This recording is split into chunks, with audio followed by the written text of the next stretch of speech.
Հայ-ադրբեջանական սահմանին հայկական կողմից հրադադարի ռեժիմը պարբերաբար խախտելու մասին Բաքվի հաղորդումները եւ պնդումները պաշտոնական Երևանը կրկին հերքում է։ Հայաստանի ռազմական գերատեսչությունը նշում է, որ Բաքվի հաղորդումը չի համապատասխանում իրականությանը։ Պաշտպանության նախարարությունը վերահաստատում է Հայաստանի վարչապետի աշխատակազմի դիրքորոշմանը համապատասխան պատրաստ է հետաքննել Ադրբեջանի պաշտպանության նախարարության հաղորդագրությունը հիմնավորող փաստերը, դրանք Հայաստանի փոխանցելու պարագայում։ Այս պահի դրությամբ Ադրբեջանի Հանրապետության կողմից Հայաստանի Հանրապետությանը չի փոխանցվել Հայաստանի բանակի կողմից հրադադարի ռեժիմի խախտման ոչ մի փաստական տվյալ կամ հիմնավորում։ Այս մասին հայտարարություն է տարածել Հայաստանի վարչապետի աշխատակազմը։ Ադրբեջանի արտգործնախարարության մամուլի քարտուղար Այխան Հաջիզադեն պատասխանել է Հայաստանի վարչապետի աշխատակազմի հայտարարությանը։ Եվս մեկ անգամ ուշադրություն ենք հրավիրում Ադրբեջանի սկզբունքային դիրքորոշման վրա, այն է, որ արդեն համաձայնեցված տեքստի ստորագրման հիմնական պայմանը Հայաստանի սահմանադրության մեջ փոփոխություններ մտցնելն է, Ադրբեջանի ինքնիշխանության եւ տարածքային ամբողջականության նկատմամբ հավակնությունները վերացնելու համար։ Միևնույն ժամանակ մենք ընդգծում ենք ԵԱԿ Մինսկի խմբի եւ հարակից հնացած եւ անգործունակ կառույցների լուծարման անհրաժեշտությունը։ Եթե հայկական կողմն իսկապես շահագրգռված է տարածաշրջանում հաղորդակցությունների բացմամբ, ապա չպետք է խուսափի իր պարտավորություններից եւ գործնական քայլեր ձեռնարկի տարածաշրջանի նոր իրողություններին համապատասխան հաղորդակցությունների բացման ուղղությամբ։ Ադրբեջանի արտգործնախարար Ceyhun Bayramovը մասնակցել է երկրում հավատարմագրված մահմեդական երկրների դեսպանների համար արտգործնախարարության կազմակերպած Ռամադանի ընդունելությանը։ Ադրբեջանական կողմի հաղորդմամբ նա ներկաներին պատմել է Արցախի դեմ 44-օրյա պատերազմից ու դրան հաջորդած էթնիկ զտումից հետո տարածաշրջանում տեղի ունեցող գործընթացների մասին, հայտնել Ադրբեջանի եւ Հայաստանի միջև խաղաղության համաձայնագրի շուրջ բանակցությունների ավարտի մասին։ Bayramove կրկնել է Հայաստանի սահմանադրությունում փոփոխություններ անելու պահանջը, տարածքային պահանջները վերացնելու համար նաեւ ԵԱՀԿ Մինսկի խմբի լուծարման անհրաժեշտությունը, քանի որ այն կորցրել է իր արդիականությունը։ Նույն պահանջների մասին է խոսել նաև Թուրքիայի իշխող Արդարություն եւ զարգացում կուսակցության փոխնախագահ եւ խոսնակ Օմար Չելիքը։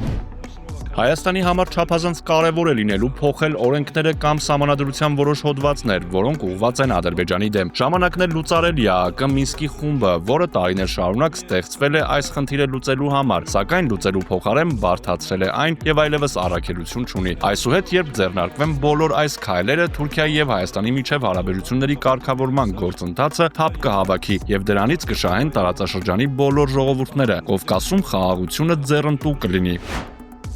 Այսպես կոչված խաղաղության համաձայնագրի վերաբերյալ բանակցությունների ավարտի մասին հայտարարություններից անմիջապես հետո ադրբեջանական գրեթե բոլոր մեդիա հարթակներով տարբեր պետական քաղաքական գործիչներ առաջ են բերում լրացուցիչ պահանջներ։ Գրում է Հայաստանի մարդու իրավունքների նախին պաշտպան Արման Թաթոյանը։ Թվարկելով այդ պահանջների ցանկը, Թաթոյանը պնդում է, որ Հայաստանի իշխանությունը սեփական ժողովրդից գաղտնի է պահում այս կենսական կարևորություն ունեցող հարցերը։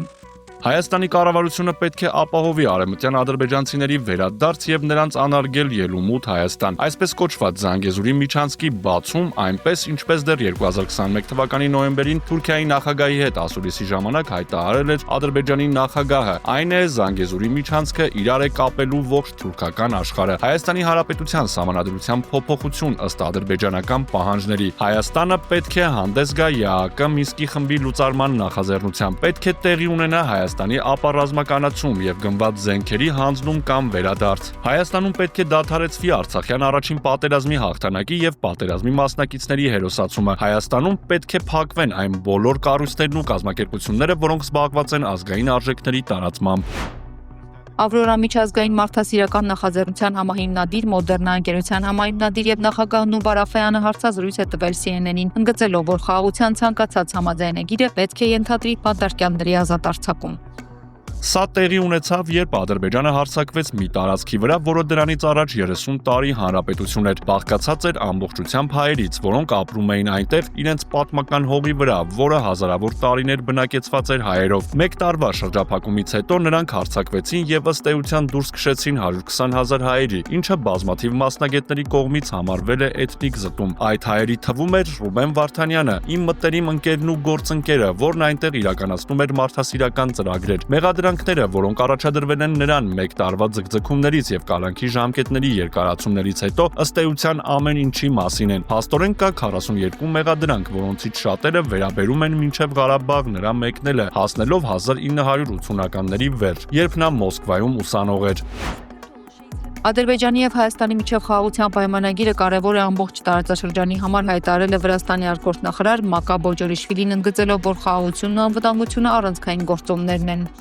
Խոսքս փոքր, բայց շատ դինամիկ տարածաշրջանի հարավային Կովկասի մասին է։ Վրաստանը միշտ աջակցել է իր հարևանների Հայաստանի եւ Ադրբեջանի ջանքերին եւ մենք ուրախ ենք, որ նրանք գտել են խաղաղության ճանապարհը եւ հայտարարել են խաղաղության պայմանագրի մասին, որը չափազանց կարեւոր է ամբողջ տարածաշրջանի համար։ Վերջերս Վրաստանը կրկին գիտակցել է Ադրբեջանի, Թուրքիայի եւ Հայաստանի հետ համագործակցության կարեւորությունը։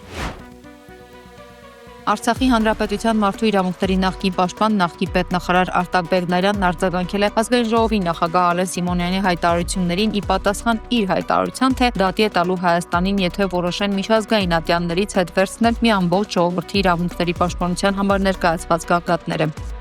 Ի տարբերություն ձեզ, ես վաղուց օգնում եմ բազմաթիվ մարդկանց, դատի տալու մեզ վրա կրակած ադրբեջանական պետությանն ու հանցագործներին։ Եթե կոկորդ չեմ պատռում ու կուրծք չեմ ծեծում, դա դեռ չի նշանակում, թե պարապ նստած եմ։ Կասեք, թե այդ որ իրավունքով եք դուք փակում ձեր իսկ հարկատուների ու ընտրողների հավաքական ու անհատական իրավունքների պաշտպանության բոլոր հնարավորությունները։ Ուզում եք ասել, որ պետական պաշտոնյաներն ինչ կուզեն կանեն, իսկ քաղաքացիներն իրավունք չունեն դատարաններով իրենց իրավունքները պաշտպանել ընդդեմ ապօրինի որոշումների։ Թող ձեզ չթվա, թե ինձնից կամ որևէ տառապած արցախցուց շատ եք փափագում խաղաղության հասնել։ Ուզում եք իրական ու կայուն խաղաղություն լինի, ուրեմն ձգտեք արդար ու արժանապատիվ լուծումների։ Մնացած դեպքերում մեղքը ձեր վիզը։ Այս ընթացքում, երբ Ադրբեջանի նախագահ Իլհամ Ալիևն ու կինը Մեհրիբան Ալիևան մեկնել են օկուպացված Արցախ, այցելել են օկուպացված Մարտակերտի շրջանում խարույկ վառել Նովրուզի տոնակատարության պատվին, մասնակցել դեպի Սարսանգի ջրամբար տանող ճանապարհի բացմանը, Շվեյցարիայի խորհրդանի վերին պալատը ընդունել է Լեռնային Ղարաբաղի համար խաղաղության ֆորում, հայերի վերադարձի հնարավորության ապահովում վերնագրով նախագիծը, գրել է Արցախի ՄԻՊ Գեգամ Ստեփանյանը։ Սրանով կոչ է արվում Շվեյցարիայի իշխանություններին հիմնել առանձնացված հարթակ Լեռնային Ղարաբաղի եւ Ադրբեջանի ներկայացուցիչների միջև երկխոսության համար։ Երևանի քաղաքապետարանի աբականոնիստին քաղաքապետ Տիգրան Աբինյանը դիմելով ընդդիմությանը եւ պատասխանելով նրանց քննադատություններին կրկին տարանջատումներ է անում, ներկայև նախկին իշխանությունների միջև հիշեցնելով եւ հավեմատելով հին ու նոր փաստերը։ Դուք կապ չունեք նրա հետ, որ շարունակաբար տարբեր էս հիմա որ բոլոր այգիները ցենց կյանքի գնով, քրտինքի արյան գնով, ջարդելով, փշրելով այդ հին սրճարաններն ու կրպակները, դուք դրա հետ կապ չունեք իհարկե, դուք կապ ունեք նրա հետ, որ այստեղ գաք ու վատաբանեք ու ելույթ ունենաք նրա մասին, որ 2024 թվականին Երևանի քաղաքապետարանը ամենամեծ ծավալի աշխատանքն է արել, 505 վերելակ է փոխել այս քաղաքում, 50 կիլոմետր միջին նորոգման աշխատանքներ է արել, տասնյակ մանկապարտեզներ է հիմնանորոգել, միայն այս 13 միլիարդ դրամից մեր բյուջեի 40 միլիարդը, 100 միլիոն դոլարը ծախսվել է կրթության վրա, 100 միլիոն դոլարը ծախսվել է կրթության վրա, մանկապարտեզների երեխաների սնունդը բարելավելու, մանկապարտեզները հիմնանորոգելու, մանկապարտեզների բակերը դուք սենց բան եք տեսել 30 տարվա ընթացքում, ոչ, դուք սենց բան չեք տեսել, դուք տեսել եք եւ ուրիշ բանի եք սովոր, դուք սովոր եք, որ քաղաքը պետք է բաժան արվի, ամեն մեկը իր հետաքրքրությունների չափն ու բաժինն ունենա, ամեն մեկն իր քյարն ունենա, այ դրան եք դուք սովոր, դուք դա եք ուզում, դուք դրան եք ձգտում, դուք ձեր արշինով եք չափում մեզ, հասկանում եք մեզ, դուք ձեր տեսակով ու ձեր տրամաբանությամբ եք մեզ չափում, այդտեղ է խնդիրը այդտեղ է, սիրելի երևանցիներ, ես գիտեմ, ես Ժորժ ջան մի ընդհատեք, ես գիտեմ, որ դուք տեսնում եք այն փոփոխությունները, որոնք որ տեղի են ունենում Երևան քաղաքում եւ ես ուզում եմ դուք իմանաք, որ մենք ամեն օր քրտնաջան աշխատում ենք, որպեսզի այդ փոփոխությունները օր-օրի ավելի շատ լինեն, որակական լինեն, որովհետեւ Երևանը մեր տունն է, մեր անցյալն ու ապագան։ Եվ մենք կառուցում ենք, վերականգնում եւ զարգացնում ենք մեր քաղաքը։ Մենք ներդնում ենք ռեսուրսները ոչ թե սեփական գրպանները լցնելու, ինչպես նախկինում էր արվում, եւ այդ տրամաբանությունը եղել է եւ ոնց բացատրեմ, այս մեր գործընկերները ինչքան էլ փորձեն իրենց տարանջատեն բոլոր նախկին իշխանություններից, դա ուղղակի անհնար է։ Մարդիկ այդքան կներեք, բայց փափախով քուրդ չեն։ Եվ մենք հարգելի գործընկերներ, սիրելի երևանցիներ, մենք շարունակելու ենք հիմնանորոգել մանկապարտեզները, որովհետև մեր երեխաները արժանի են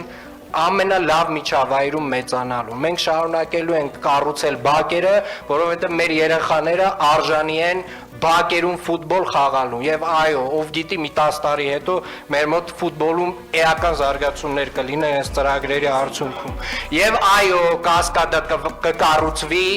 մետրոն կկառուցվի, սիրելի երևանցիներ, մեր բոլոր խոստումներին էլ մենք տեր ենք եւ նախկին իշխանության ներկայացուցիչները մեզ դրա համար պետք չեն։ Շնորհակալ եմ։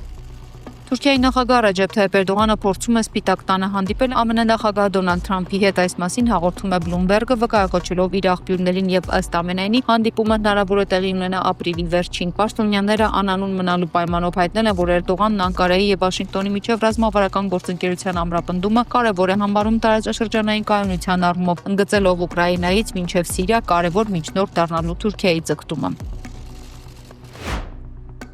Առաջիկա 1-2 ամսում Թրամփի վարչակազմը պետք է որոշի 907-րդ բանաձևի ճակատագիրը գրել է միջազգային այետ Սուրեն Սարգսյանը։ Ըստ նրա, կամ Թրամփը կշրջանցի բանաձևը եւ կսկսի ակտիվ աշխատել Ադրբեջանի հետ, կամ չի շրջանցի եւ Ադրբեջանը կմնա սանկցիաների ցուցակում։ Ավանդաբար նախագահը իր մտադրության մասին կոնգրեսին տեղեկացնում է մինչեւ ապրիլի վերջ։ Սպիտակ տան որոշումը չափազանց կարևոր ցուցիչ է Թրամփի վարչակազմի հարավկովկասյան քաղաքականության ընկալման տեսանկյունից։ Դրանով է նաեւ պայմանավորված Ադրբեջանի լոբիստական ջանքերը վերջին շաբաթների ընթացքում գրել է վերլուծաբանը։